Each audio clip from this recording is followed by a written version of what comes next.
right, how's it going, everyone? Let me just do a quick little sound check. Gotta make sure we're all good. Oh, looks like your audio is having issues.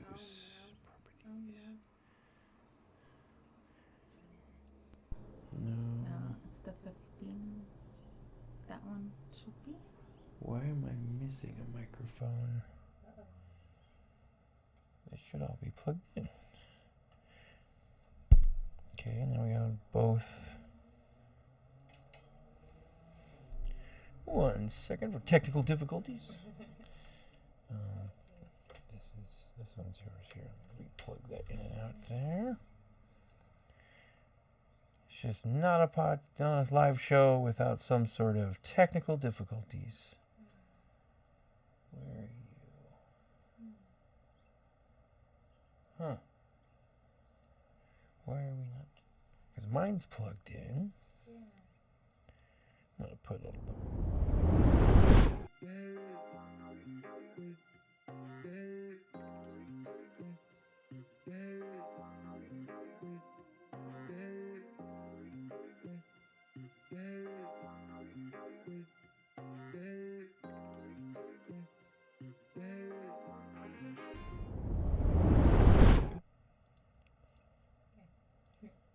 Think I can hear me now. Hold on. Yep. Am I good? Okay, Yeah. I think you're good now. Yay. There we go. We got it. Woohoo. We figured it out. Oh, that was bad. All right. Little bit. If everything sounds good, give us a thumbs up or Let us a know. good on the chat out there. Just that way we know. Sorry about that. Little audio issues.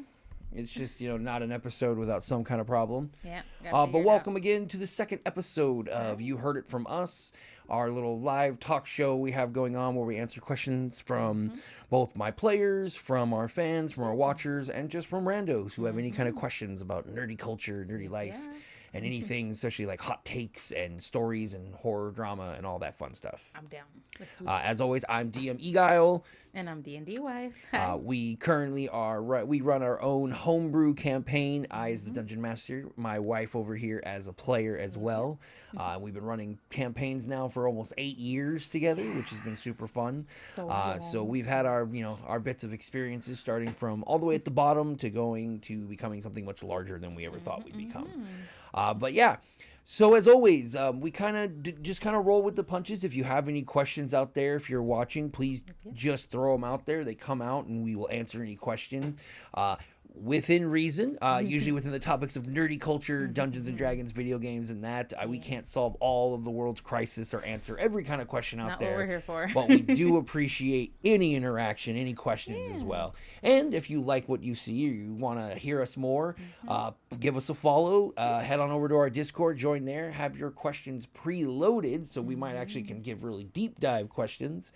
But that's kind of really where we're going. But just in early news, because we just got done with this, Oblivion Remastered just came out right now, and we are super excited. So excited. Because it is a kind of a touchstone for me and a new one for her, so it's going to be pretty awesome. Because I've played Skyrim, but never Oblivion, so So it's new. going to definitely be a fun night. So keep an eye out for us probably streaming that here pretty soon, and check that out. But today we're kind of diving into some different topics today. We were kind of, last episode we were doing some Reddit dives and looking at some of those stories out there. But today we're looking at the topic of hot takes. Different opinions out there that may be counter to a lot of the cultural norms. And so we thought we would start with some of ours and hopefully hear some of yours out there. If you have a hot take or if you hate ours, please let us know, because that's kind of the whole point. And so I figured we were kind of discussing this, and I figured as the dungeon master, I would go first. But for me, I think the weirdest and probably the biggest one that I have is I am a staunch believer. Now, it's going to give me a lot of probably crud from my players as well, that if you are currently playing D&D or you're, a TTRPG, watching streaming games is, I think, bad. I think you shouldn't do that. And reasoning in that is that, if you have the time to watch streaming D&D, you probably have time to collect people online, offline. But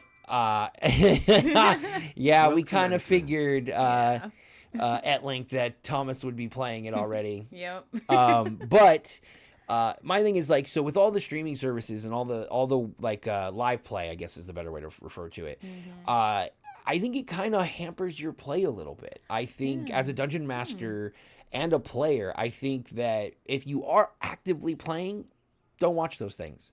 It creates false ideas. It sometimes hampers your own creativity because you're mirroring, what you've seen, and so you're not really actually playing a unique character. You might get subconsciously persuaded by the live play. Right. Now I know there's tons of people out there that love live play, but it's like, why not watch the most live of live play, your own, And so I've always been where it's like, I don't get me wrong, I love Critical Role. We watched Critical Role in the beginning when we couldn't play or we didn't know how to play. Yeah. So we watched them to start, and we're very much into Vox Machina.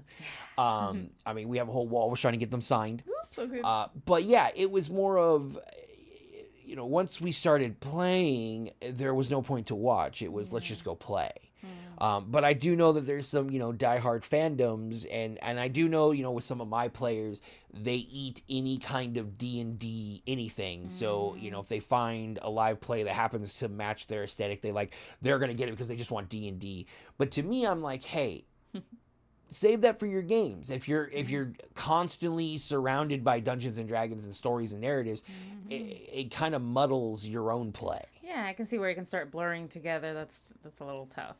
I mean, I know, like, you also are kind of in the same boat because obviously we watch the same stuff. You don't really watch a lot of the live play. I can't, not anymore. I'm too busy focusing on our homebrew Right. and our story and our gameplay. That there's a lot that we've got going on in our expansive world, especially now. So I'm focused on that, and it's great. I'm not saying any of these shows are not fantastic, because they are. Welcome, watched Critical Role.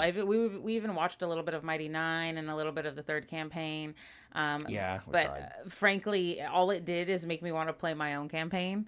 And I couldn't really get into their stories because all I wanted to do was play mine. So yeah, I can definitely see where that hot take might resonate with some people.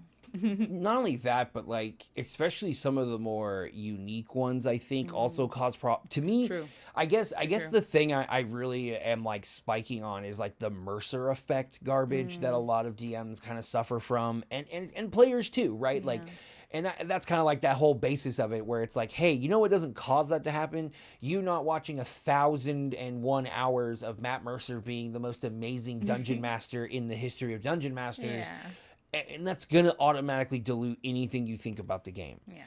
I mean, anyone out there watching it, I mean, I imagine pretty much everybody who's watching, if Entlink, you're still in here, I know you happen to watch a lot of Dimension 20, and it happens to happen a lot, but it's like their gameplay, their rules, and then you're playing your gameplay, your rules. How do you not get that mixed up? Right? How do you prevent, I guess, yourself from machinating on things that might work in the worlds that you're watching, but they might not necessarily be part of your world, Right. I know. And that was my, and I get it, there's always like the idea of like getting everything you can. And obviously, not to be a complete sellout, but we obviously put a lot of our content online and talk about our stories. Your blog happens to talk a lot about it. Loved Dimension 20, loved NADPOD, but you got to keep your expectations realistic, Entlink says. Yeah, no, I mean, I think that's where the blend comes in, right? Then I think that she puts it on the point when she says it's a safe place to be silly. Those people are professionals. Right. I think it's always like the DM joke is like when they're like, oh, you're not like Matt Mercer, but it's like, oh yeah, well, you're not like Sam Riegel, right? Like, so it's like, look, we're having fun, but I do believe that it actually has like a damper to the general D&D community. Yeah. Plus, I mean, there's so many Reddit stories. So like the last episode when I was looking for Reddit stories. There's so many Reddit stories out there where DMs are essentially talking about how I found 2, one for Dimension 20 and one for Crit Role, where essentially their players just wanted to recreate stories and plot lines from the streams. Oh my. So he had one was talking about a group that wanted to be the Mighty Nine and play through essentially the first chapter of the Mighty Nine, and then one was a Dimension 20 high school one that I had no clue what the hell that was about, because I don't watch Dimension 20. And so it's like that thing where it's like, okay, but that's not role-played TTRPGing. That is literally just acting and recreating something. There's really nothing there. I'm okay with being in the same world, the same mythos, but your fandom is now in the characters, not in the art of playing D&D and the game of it, right? I think so. And I think that to me was always the most important thing. Yeah, I really don't understand the recreation ones, because it's like, well, then you can just watch it. You don't have to recreate it. But it lends itself to that, where you're immersing yourself so much in these other live streams that you prevent yourself from enjoying your own or creating your own awesome, unique story. My cell phone. Oh well. Oh. I lost my phone somewhere, but oh well. Bro. It's all right. We'll live with it. Live. But yeah, sorry, I didn't mean to interrupt you on that one. That was pretty much my point. Is just, you really run into that issue, and there is no real way to prevent yourself from muddling all that information unless you've got like this super high processing brain, and you're, a genius. Right. Which there's not many of those in our society. So, we got to take it with a little, I don't know, like moderation. Yeah. And that's why, I kind of, it's like that. I'm stumbling a little bit. My idea is the fact that if you are play your game, right? That's more you can spend inside your own universe, inside your own world to have fun, versus, it's like you get too much D&D. Now you might not think it's too much of a good thing, but just like if you eat too much candy, you're gonna get diabetes. Playing too much D&D, playing too much diabetes. Right. Is just going to make it where it's not enjoyable. It's going to be where you're not going to have that same experience. You're going to be blending one game from another. Yeah. So really, that's why I've always, when people, my players or, other people I interact with will ask me like, oh, have you seen this pod or this cast or this, and I'm always like, no, don't bother. No, I'm good. Even Etlink, as she kind of pointed out, I think she's told me a few stories, and I'm half the time I'm like, yeah, that just sounds like some crazy cockamamie thing.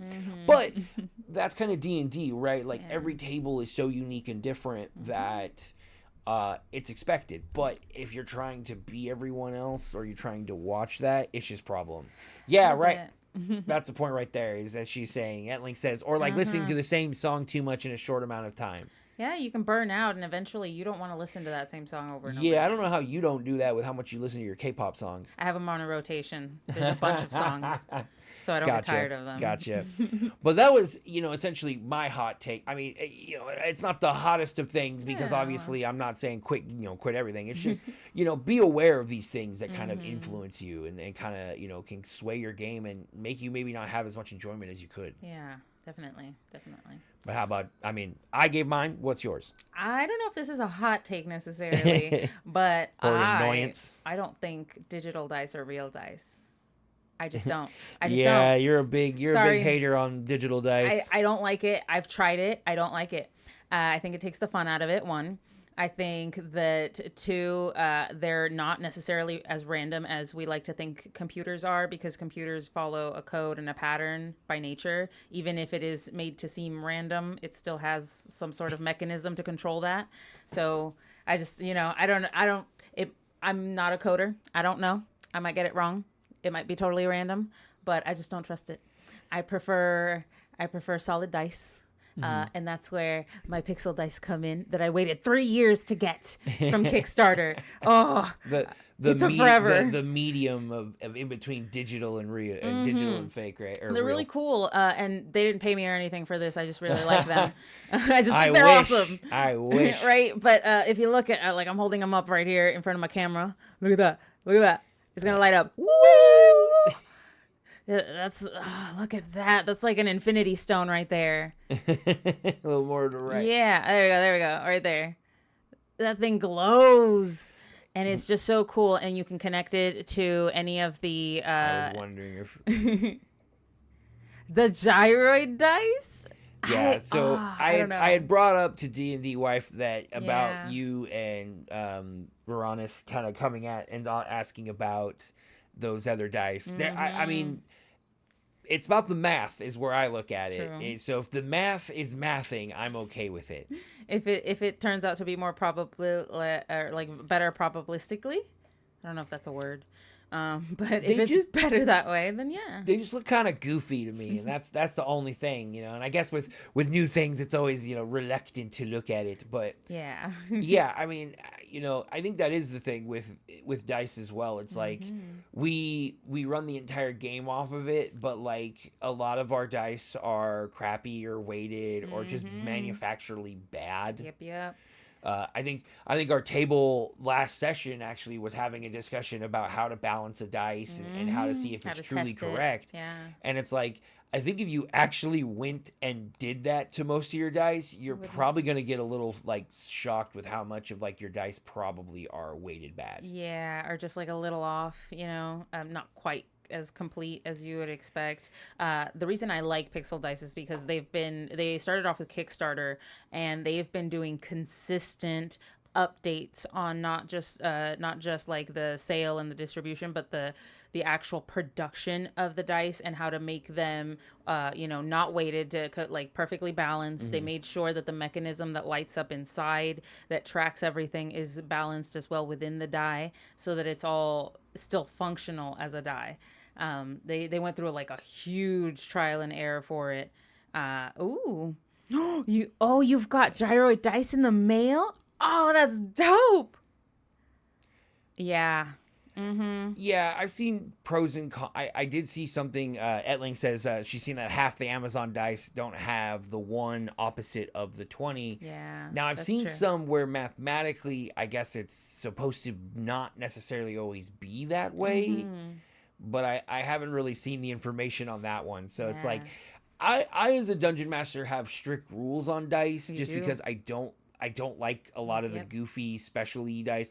I'll allow some aesthetics some exemptions for aesthetics. Yeah. If I trust the dice maker or if I, and like Enlink was saying about the wormwood, the problem I have is like anything that's wormwood is like 8 times the cost of something normal. Yeah. And so it does put that kind of gate from people really using new things. So when like the new dice come out, or if they make a unique dice and it's stupid expensive, no one's gonna get it. No one's gonna, especially us that can't. Or at least not gamers can't afford expensive crap. Now they're charging us what, $600 for the Switch too. Like everything's too damn expensive now. Gotta save up for some of those things, But I know that's always been kind of your hurdle from playing online. You recently finished an online campaign, and I know you were very much bitching about how much the rolling of the digital dice was not your thing. Yeah, it just, I loved the little mini campaign we did. It was a fantastic story. We got through it. It was cool. But I just couldn't get as much into it as I wanted to because the rolling dice wasn't there. It was all digital, and it was all done using Owlbear. I don't know if you guys know that, but it's like this whole it's a digital playing platform for D&D. It's got gridded systems and everything. You just upload your maps and stuff. Well, that's what our DM used for that, and that's great. The system itself was functional. It was great. We could roll the dice. I just couldn't get behind the digital dice. I didn't like it. It didn't feel like I was rolling. It just felt like I was clicking a button. Doesn't work for me. I don't like it. I like my clickety clacks. I have a giant Dragon's Horde bag of them. And frankly, when Laura Bailey says that there are people with barrels, I want them. So no digital dice. For me, like, I get that, like, and I get like everyone's love of rolling, and it's so funny because I feel like as a dungeon, it sounds kind of common. It's like I hate combat. Like if D&D can go almost entirely off the RP, and I know there's probably people out there, but you need like some of it.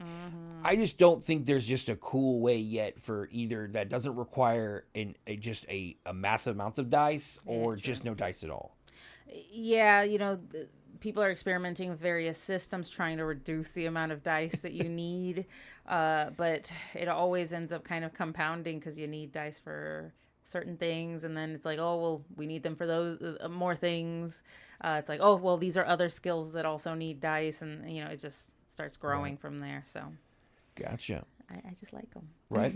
So, any of our listeners, viewers right now, I believe Entlink, you're still there. If any of you all have any questions, usually we save the last little chunk, last little bit of it for any random questions. Now, if you're my players, you're more than welcome to ask anything about our table. I'm more than willing to share that information.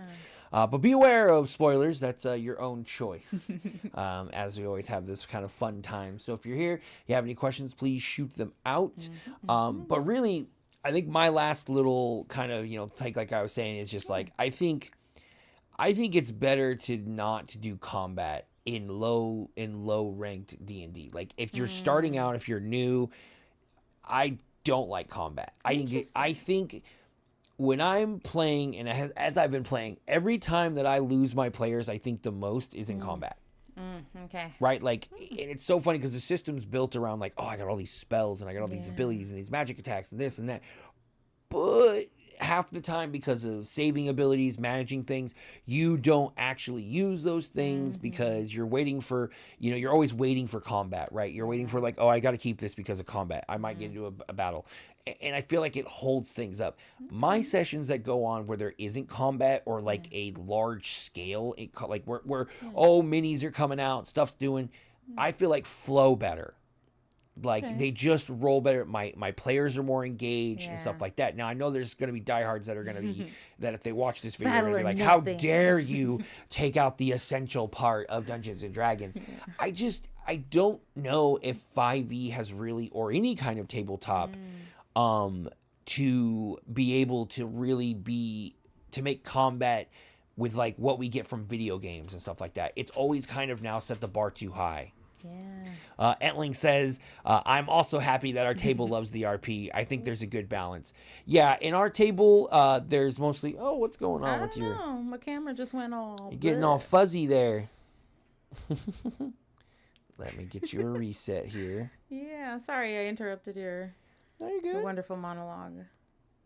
I'm gone. And you're back. Yay. I don't know. Sometimes these cameras get a little janky. A little weird. But yeah, like, so for our table, we do have a pretty good mix, and I don't think anyone's too crazy about combat. Yeah. And I gotta say also, combat's tough for me as a dungeon master in that it's so...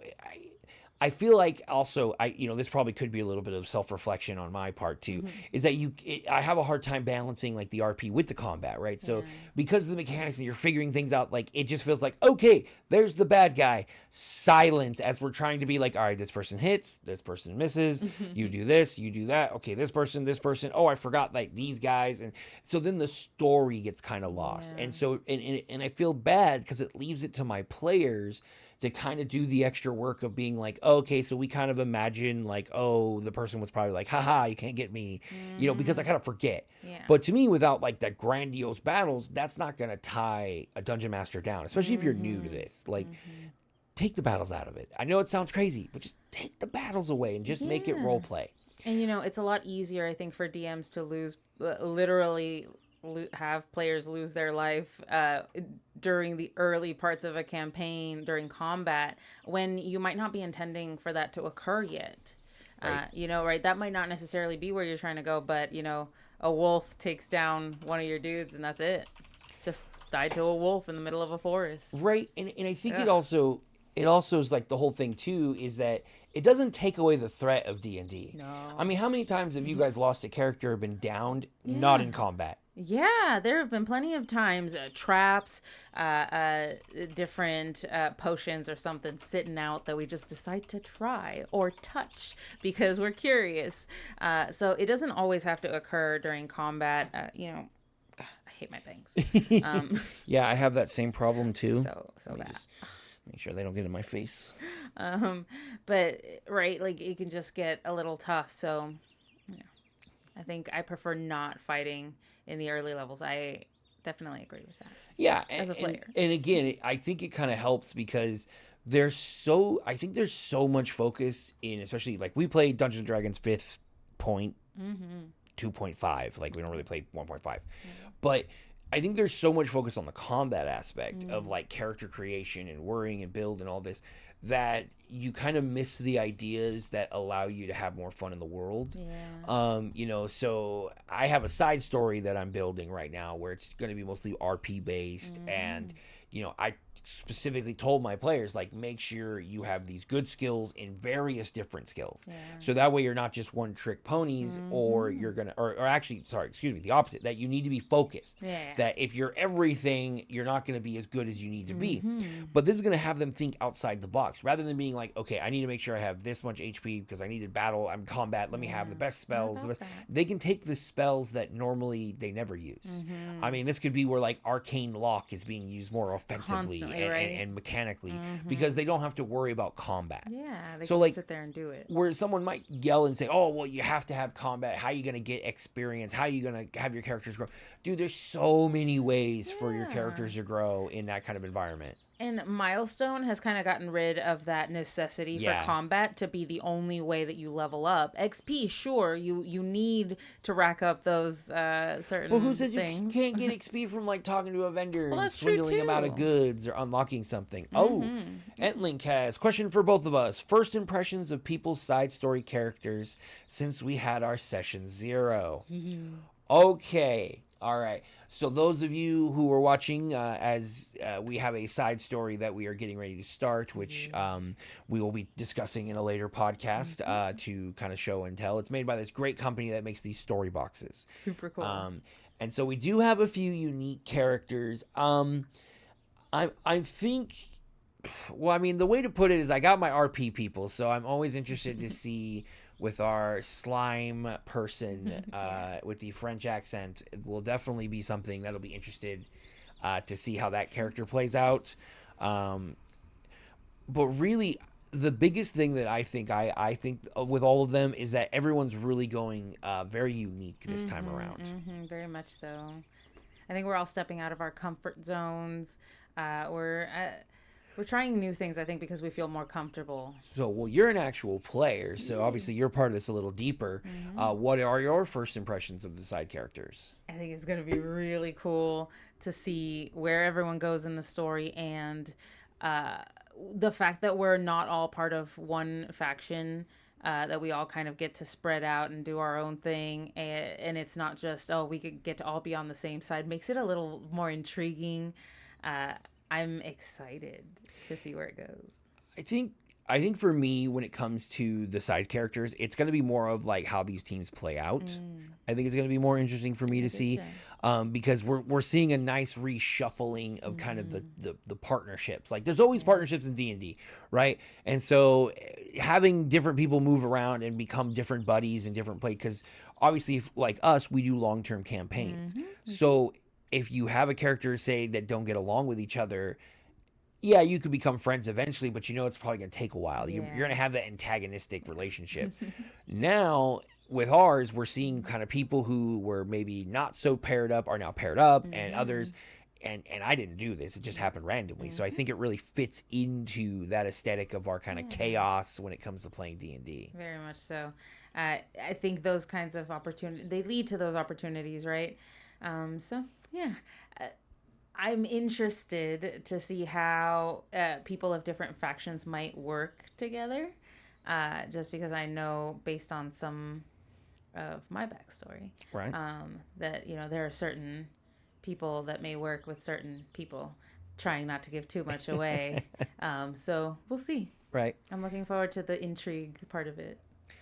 So any of our watchers out there, if anyone's still watching, if you have any hot takes on Dungeons & Dragons or gaming or anything in general, please go ahead and share them with us. And if you are enjoying, please give us a follow and maybe come on down to our Discord and add some more questions there, where we always love to answer the craziest questions we can get. And hopefully not just from our players themselves, because I know sometimes they'll use this as opportunities to get information they don't really need to have yet. But we appreciate everyone who has been watching with us so far. And hopefully, as we are getting better and better at doing this live podcast thing, which is a little different for the two of us here. Oh, I have a bit of a question. Oh, yeah? Because I've been seeing some stories online. How, for example, if a group has like a certain thing they do that's very destructive, in general. Like they like to, I don't know, burn down buildings or something whenever they feel like it. How do you deal with that as a DM without just being like, nah, you can't do that? I mean, I think honestly it sounds terrible, but like it's best just to say no. Gotcha. And it's more of just because I find that it sounds bad, right? It sounds bad in the sense that, but when you try to do the dance or you try to keep alluding to something, your players don't always get it. Yeah. So like you can be like, oh, this person, they're just not interested, or your thing just happened to not work right now. You leave your player on the hook, but then you kind of at the end of your mind, you're like, well, I don't want them to do this. Yeah. So sometimes it's just easier to be like, no, like you can't try something else. No, okay. Outside the party. No, hey, this isn't how I want my story to work. Yeah. Because if you're clear, now obviously you don't want to be saying no all the time. Like it's not like no, can't do that. No, can't do that. No, can't do that. No, not for you. But you do want to be kind of firm, because I struggled a lot in the early part of Dungeons and Dragons because I didn't want to say no, or I was like trying to be like, oh well, maybe this time it doesn't work, you need something stronger. Not thinking, okay, well that means they're just gonna go find something stronger. Yeah, they're gonna go look for the next piece and then be like, okay, this is stronger, we're trying it again. Wait, it didn't work. It's like when you could have just been like, hey guys, this isn't the premise of what we're working with. Yeah, if you don't mind, because it is a collaborative experience, right? So if you're all just kind of ganging up to break your DM's game and your DM is just sitting there taking it and just trying to not be rude because they think it's impolite, you're actually making everyone not have fun in the game. When a lot of times, and in my experience, just talking to the player, that was just them playing. They're not trying to do that. They're trying to play your game. They're trying to enjoy it the way they want to enjoy it. So you might actually have animosity that if you would have just said no straight out, nobody's feelings would have been hurt. It's like, oh, okay, that's not what I'm going to do. Let me try it this way. Sometimes there are players you have to be like, no. Because we're human. No. We're naturally squirrely beings. We like to, get our way as much as we can. So you got to anticipate that in games. Too. I know, right? So it's that whole thing where it's just like, I get it where you don't want to, and it's the hardest thing to say. It's especially hard when your wife's one of the players, because there's a secondary level to saying no now, or when you accidentally like almost kill her character on a regular basis. It's okay. So you gotta have a wife who's okay with that. It happens, but you do a disservice by not actually just saying like, hey, I have an issue, I have a problem with what you're doing, and guess what? I actually get to do at the end of the day, make the rules. Yeah. But you are the rule maker for a reason, and it's basically you don't let the prisoners plan the prison. Yeah. Because obviously it's going to be in their favor. Yeah. Obviously. But that's not the point of the game. So it really is just something that you have to just get ready for, and just kind of, sometimes you got to be the bad guy a little bit. Yeah. I mean, it's the same with players. Sometimes it's the idea of, sometimes it's a game and sometimes it's a story. And I think as players, you have to really know when it's both, right? Like, so you have to know, okay, when is it okay for me to be really cheeky? Or when do I need to shut up and listen because someone's having a heartfelt moment? Yeah, when is it important to just be? Yeah, like, and so I think that's what's the onus on a player is being like, okay, hey, it's kind of understanding when is the time to be jokey and when is the time that your attention should be, or when is the time when you can just check out and maybe check your email or check your text messages, right. Because someone's doing a shopping and they're literally doing math in the corner for how much arrows and potions and shit or checking out which hat gives a better, boost than which hat. All right, well, ladies and gentlemen, we're getting close to that time, the end of tonight's show. If there are any last questions that wish to be answered, please jot them down now. Let us know before it on. If not, you can always catch us up on Discord for any future episodes. We do these every other Tuesday. You can join us here at 7 p.m. Pacific Standard Time. Thank you, Aunt Link, as she says, great episode, guys. Thank you. We're trying our best here, hoping to reach out to audience, to other nerds nerds out there who are stuck alone, feeling like they got no one to talk to. But we're out here. We're all out here. We appreciate everyone for watching and taking their time and opportunity to come check us out. Once again, if you like this, if you're watching this offline, please give us a follow. We're trying to grow this channel a little further, reach out to more, and get more kind of cool effects that we can put on as we grow in Twitch and YouTube. So thank you again. Once again, I am Dungeon Master Eguile. And I'm DnDWife. And we thank you all for watching You Heard It From Us, the talk show. Thank you for joining us tonight. Have a good one. Have a good one, guys, and enjoy your evening.